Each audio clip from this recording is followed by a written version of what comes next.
Ben, merci beaucoup de votre attention. En plus, je vois que la bonne présentation s'est affichée, donc c'est magique. Je voudrais vous présenter Sylviane Lopez, qui est directrice générale de Vega. Sylviane, est-ce que tu peux te présenter devant tout le monde? Bonjour, donc je suis responsable co-gérante de la société Vega France. Donc, comme on vous l'a présenté, c'est une société de vente à distance pour le matériel d'hôtellerie et de restauration, donc le monde du CHR. Et nous sommes filiales d'un groupe allemand qui est le groupe Erwin Müller, qui a été fondé par Erwin Müller lui-même en 1987, lorsqu'il avait à peine 18 ans. Donc il a créé sa première entité de vente à distance dans le textile. Et au jour d'aujourd'hui, il a créé 4 marques. Donc la marque Hotel Wäsche pour le textile, la marque Vega, une marque de vêtements professionnels qui s'appelle Jobline et une marque d'entrée de gamme qui s'appelle Pulsiva, plus une marketplace. Et nous sommes aujourd'hui dans le groupe 600 collaborateurs présents dans 11 pays. Donc vous dire à quelle vitesse cette croissance s'est faite au niveau européen à partir de 1987. Les forces de l'entreprise sont justement une multitude de produits, une gamme très large et très profonde qui nous permet de créer réellement de vrais univers. Tous les produits sont mixables, donc on peut présenter une table complète, apporter le mobilier, apporter de la décoration, apporter le vêtement aux personnes qui vont servir, donc faire énormément de choses et créer de vraies tendances sur le marché. D'autant plus, nous avons un propre bureau de design qui nous permet de développer des produits de notre propre marque, qui est un réel avantage concurrentiel au jour d'aujourd'hui. Alors, Sylviane, je crois qu'il y a de très nombreuses lignes de produits chez toi. C'est 6 lignes de produits, c'est ça? Oui, alors tu peux nous en parler un peu? Oui, tout à fait. Donc en fait, nous avons 5 catégories de produits. Donc nous avons la partie de l'art de la table que tout le monde connaît, que vous voyez tous quand vous allez dans les restaurants. Donc on parle de la nappe, on parle de la porcelaine, des couverts, du verre. Mais on parle également d'une autre catégorie qui est la partie mobilier et signalétique. Donc ce sont les tables, les chaises que vous retrouvez sur des terrasses, mais à l'intérieur des restaurants également. Y compris tout ce qui est protège-menu que vous retrouvez pour vos menus, toute la partie signalétique extérieure, signalétique intérieure, des tableaux d'affichage et autres, mais également tout le matériel nécessaire en cuisine. Donc toute la face cachée du restaurant qu'on ne voit pas forcément quand on est client, mais qui est nécessaire à concocter tous les petits plats qu'on aime à les déguster. Et nous avons également toute une gamme d'hôtellerie. Donc tout le matériel nécessaire à installer une chambre d'hôtel, mais également tout ce qui est nécessaire dans les salles de bain des hôtels. Et bien entendu, la marque de vêtements professionnels qui est vraiment en pleine croissance au jour d'aujourd'hui et qui est très nécessaire sur le marché. Alors, merci. Et là, tu as parlé du groupe au niveau européen. On voit bien que c'est un groupe leader sur son domaine. Mais toi, tu diriges la partie France de ce groupe. Oui, tout à fait. Donc en France, nous sommes implantés à Strasbourg, enfin à Ensheim, à côté de Strasbourg, depuis 1999. Donc nous avons été créés avec 3 personnes à l'époque, en 99, et maintenant nous avons la chance d'être 36 collaborateurs. Donc c'est une très belle croissance également. Et sur ces 15 années, nous n'avons jamais connu aucun recul en termes de chiffre d'affaires. C'est dire la dynamique du groupe et de la filiale française, qui s'occupe donc des marchés français, belges et luxembourgeois au jour d'aujourd'hui. Donc nous avons un marché potentiel de 400 000 entités, donc clients et prospects. Donc effectivement, ça peut paraître très peu par rapport à ce que vous pouvez connaître en B2C, mais c'est quand même énormément de masse de données, puisque, comme on a pu l'entendre tout à l'heure, les données en B2B sont fortement enrichissables en plein d'informations importantes. On parle de code NAF, on parle de code d'activité autres, on parle également de chiffre d'affaires, de résultats. Donc on a cette capacité d'enrichissement des données et donc de calcul complet d'un potentiel des clients. Ça, c'est très intéressant parce qu'on rencontre beaucoup de gens qui nous disent oui, mais le big data, c'est réservé au B2C. Et en fait, le fait que tu sois là et que tu aies un projet effectivement big data montre bien que ce n'est pas vrai du tout. Faut se méfier des idées préconçues, surtout en big data. Et effectivement, ce n'est pas le cas.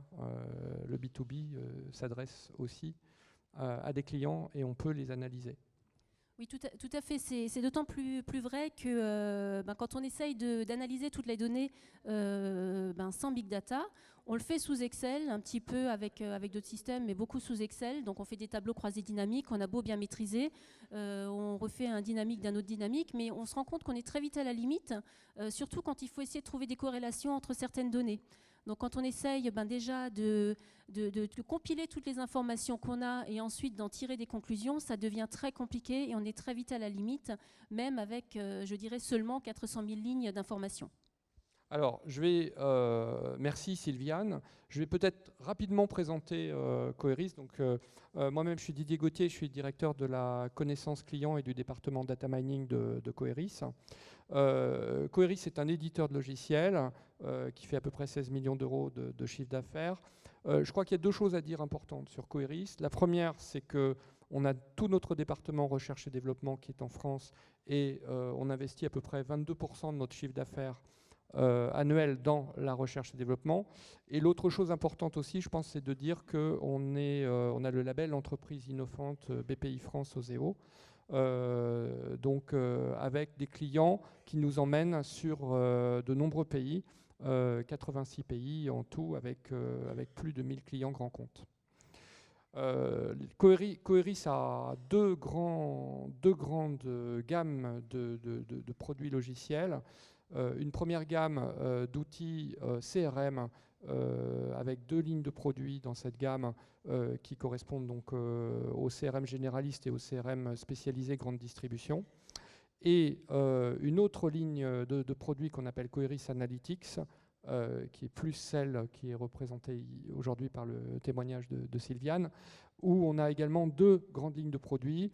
Un produit de business intelligence qui s'appelle Coeris Liberty, et qui permet de faire de la fouille de données, du reporting et tout ce que permet de faire un produit de BI agile.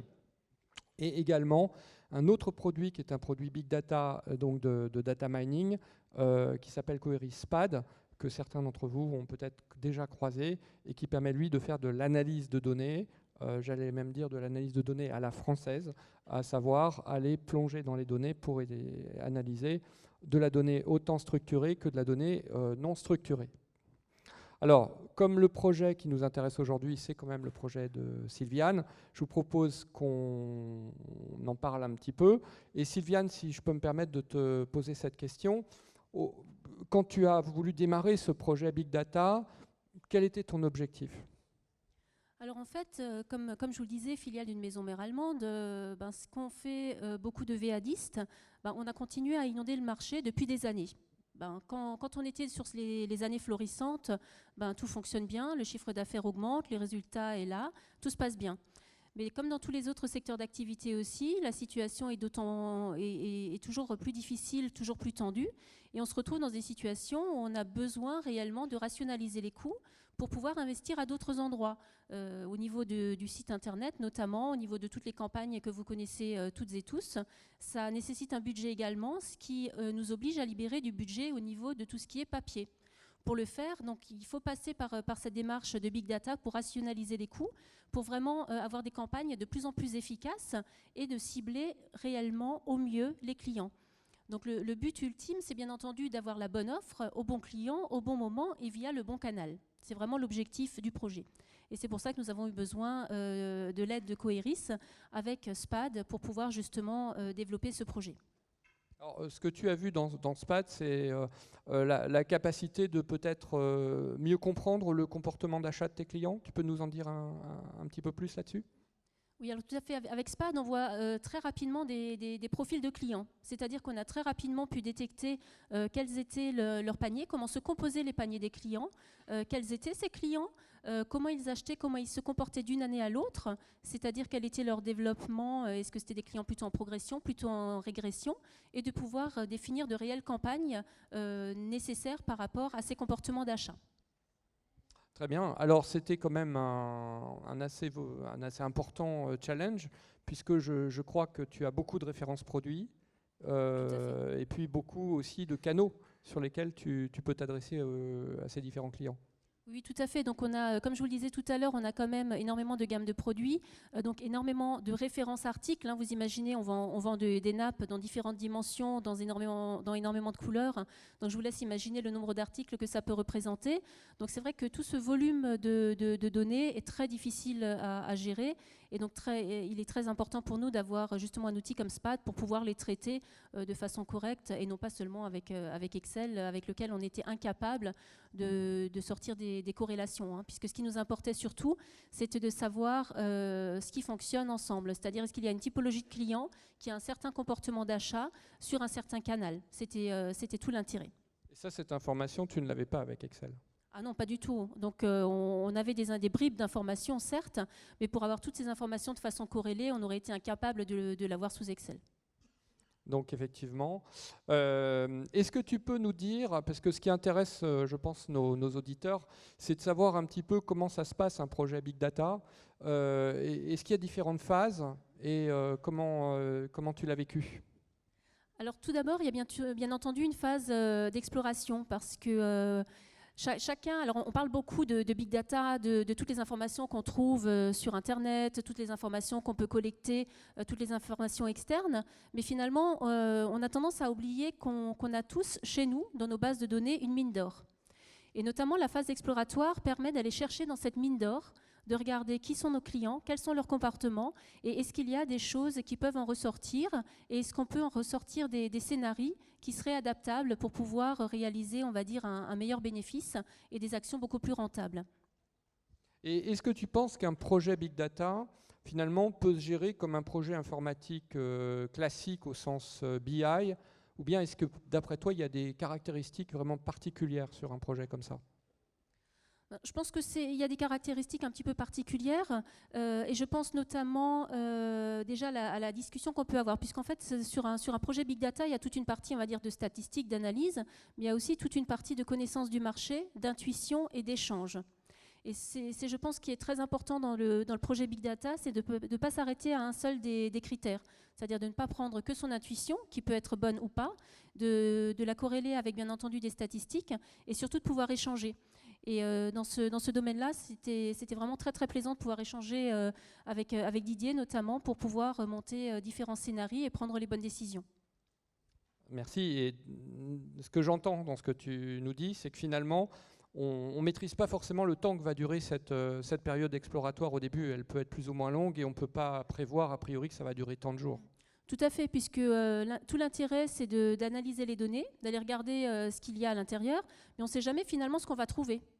Et c'est ce qui est également très plaisant, c'est de rechercher, mais de ne pas savoir au démarrage ce qu'on cherche.